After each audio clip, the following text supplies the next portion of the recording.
There, he and his 7 children enjoy a lifestyle similar to their home in Ireland. But he's been here much longer than planned and has a lot to say about the island character and the sometimes boring ordeal of making a movie. There were just 3 people that just went on like this. It's become a way of life. I may even burst into tears when they finally, fire the gun. After all this. Yeah, and it has been physically very unpleasant and even quite dangerous some of the time. The seas have been high, the boat sank 3 times, My death, going into the shark's jaws, it's a very unpleasant thing. The goddamn thing weighs about, I don't know how many tons, several tons, and the jaws absolutely come down on me with the hydraulic pressure, When you do it 14 or 15 times in this kind of weather, in the cold, slide right into it, and then the teeth come and bite you.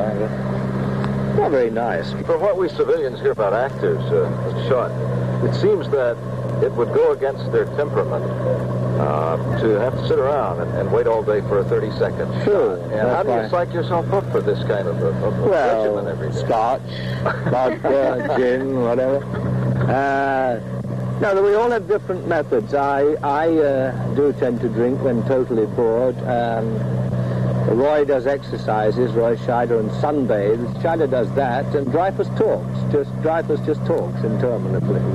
You're stoic, so you just sit around and wait to be taken. Well, we go out there. There's just the 3 of us, Scheider, Dreyfus, me, and the shark.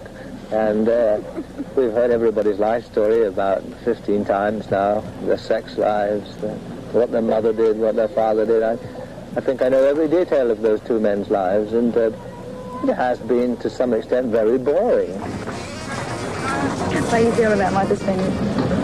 What I feel about Marthas Vineyard is a great place for a holiday, not such a good place to work, but it's very like my own private part of the world, which is the west coast of Ireland. The attitudes are the same. They think everybody who's not lived here for the last 300 years is a foreigner.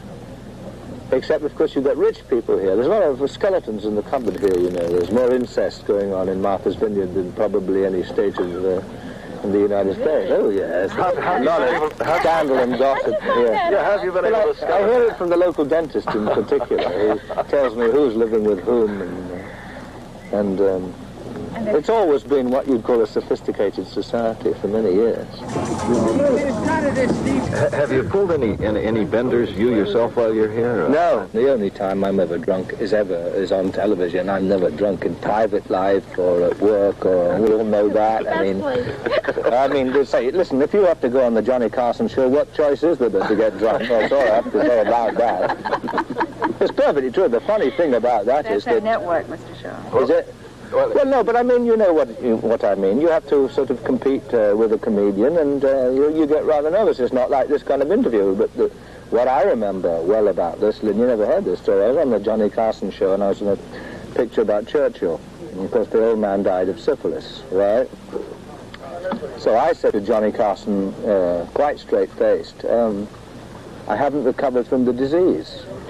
And he said, well, he seizes an opportunity like that. He said, you mean they really gave it to you? I said, oh, yes, you couldn't play the part unless you actually got it. And I said, the director was Richard Attendon, the producer was Carl Foreman. One of them held me, and the other gave me the injection. And I said, it's terribly painful, and I don't think that they've paid me enough to do this.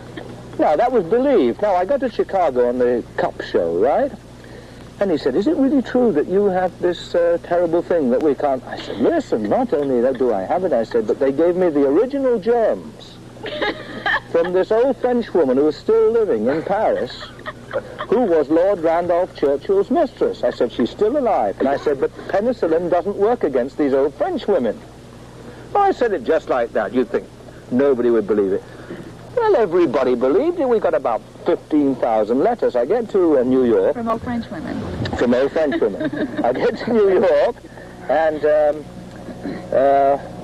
the producer calls, Carl Foreman, very outraged. He said, how could you say something and lose your dignity and say something like that? I said, well, one has a sense of humor or not. He said, please don't mention it again. I said, right, I won't.